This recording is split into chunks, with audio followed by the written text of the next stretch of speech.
Hello there. I talk about metaphors quite a lot in my videos, and I had this great response from a user called Apropos of Wet Snow, talking about steam engines, because I made this video a while back about steam engines and canal boats and 19th century technology generally, which I have quite a liking for, and yeah, just picking up and developing in a really fantastic way, I thought, actually, some of the ideas I've been kicking about in relation to mechanical metaphors, hydraulic metaphors, and then electricity. And I just want to see if I can flesh out some of that, because it was good stuff. It might take 2 videos, this, actually. Okay, he's talking about my use of mechanical metaphors, the ones I've cited, things like joints, levers, pulleys, and which I identify in that particular video at least with 19th century technology, and which he identifies drawing off the work of one of his professors, I think, Tom Darby, I think you say his name was. He identifies it with a slightly earlier period, 16th, 17th century, which I would completely agree with. Yeah, I mean, that kind of technology has been around quite a long time, but obviously certainly in the West, it really found its form in 16th, 17th century technologies, right the way through to the end of the 19th. And what I was saying, and which I think, if I understand you correctly there, apropos, is that, yeah, that kind of mechanical technology, as I say, the technology of the wheel and of the pulley and of the lever, is it gives a lot of provides a series of metaphors for our understanding. And what I was saying was that those metaphors are very, very easily comprehended, because that's the technology of the body. I'm going to need to qualify that in a minute, because I wasn't as precise in my last video as I should have been. It is the technology, it certainly is the technology of the knee joint, it's the technology of the elbow, the technology of the finger, all this stuff that we walk around in. The technologies that you require when you lift something up, you're using a series of levers. When you're opening a gate, you're doing certain things with levers and so on. So moving one's own body about, moving around in this kind of environment, it's a very kind of Newtonian process, I was saying, which I think you're agreeing with there, apropos. And a lot of that is the physics of that world, is the physics of the lever. And what I was saying is that physics provides a particular set of understandings. What you go on to say, and I think this is quoting from the professor, is that he's characterising the 19th century not as a mechanical age, but as a set of hydraulics, which provides a different set of metaphors. Personally, I'm not sure if I'd make that distinction, at least within the frame that I'm talking about, because I'm talking about metaphors which are embodied. And I'm really coming out of a set of understandings of metaphor, is that they originate from bodily experience and then go outwards to allow the comprehension of other kinds of more abstract experiences, embodied cognition, and those areas in practice. So that, yes, we use our bodies in ways which are mechanical, and that allows us to use mechanical metaphors. I do think we also use our bodies in ways which are hydraulic, which is why I wouldn't want to make the distinction in this context that I think you're making, because our bodies are it's not just that they are hydraulic, it's that we experience them hydraulically. Every time you're dying to go to the toilet, it's a hydraulics experience you're having. Every time you drink a cup of water, you're doing something with hydraulics. Every time you spit or suck something through a straw, or blow up a balloon, or do this with your fingers, make a farting noise with your hands. All this stuff are little exercises and experiments in hydraulics and the behaviour of gases. Not just hydraulics, but kind of gas physics as well. And those are completely embodied experiences. We all know what it feels like to do those things. We all know what pressure feels like. I don't just mean force, pushing, but mean pressure. The pressure of a gas and the pressure of a liquid. So we have that completely embodied experience of that. And that, again, finds form in hydraulic machinery. Machinery of the pump, and the machinery of the siphon, and all those kinds of technologies which, as you rightly point out, 19th century is very good at manipulating, in the form of steam engines and lock gates and all that kind of stuff. And again, the embodied metaphors can then project out, just like the mechanical ones do, out into we can use those to flesh out much more abstract concepts. So if I can just give a couple of examples, we talk about, if I can revert to the mechanical metaphors for a moment, we use mechanical metaphors to talk about abstract ideas. So, for example, we might talk about leverage.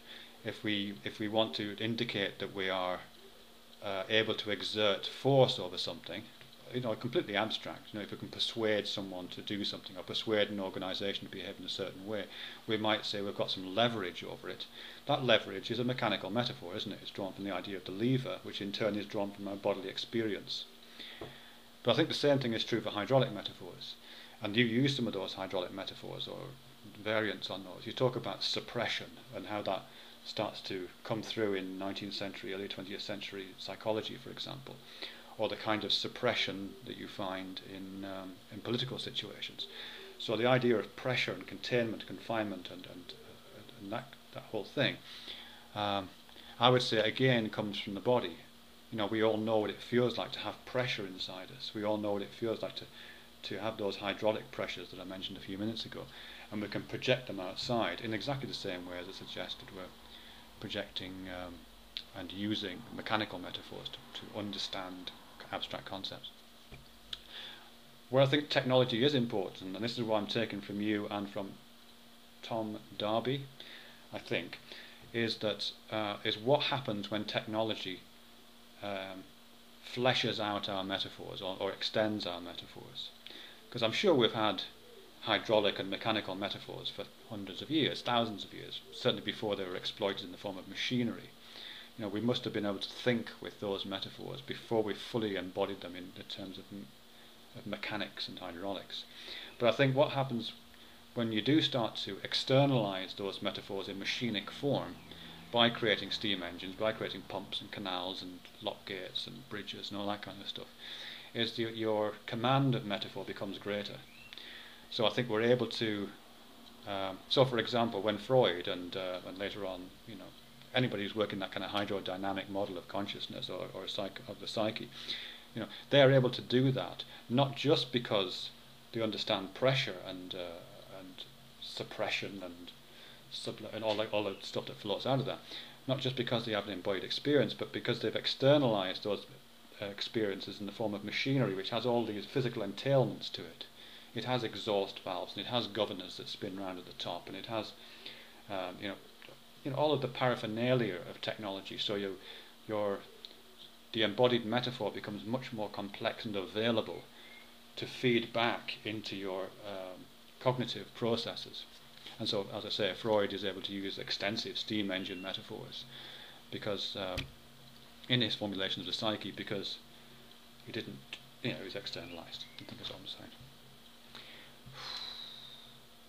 Okay, I'm going to take a pause there. I've just written down here that Borges, one of my favourite South American writers, he said that history is a progression of metaphors, which I really like. And I think that's feeding through into what you're saying about this history, not just the history of technology and the history of technological development, but the history of cognition is this progression of metaphors, which are keeping lockstep and being kind of cross-fertilized by technological developments, which are running alongside it, through 16th, 17th, 18th, 19th centuries. I guess we're probably in agreement over. Okay. The electric metaphor. I have problems with the electric metaphor. I don't know if I'll be able to get to all that stuff you talk about with Heidegger and so on later on, so I'll probably make a separate video if I can about that. But I don't think we understand electricity in the same way that we understand hydraulics and mechanics. I'm pretty sure of that. I mean, I think you're absolutely right in terms of when you say that the brain is an I guess you're saying the brain is an electrochemical device. So electricity, of course, informs the way our body operates, which wouldn't be known, 150 years ago.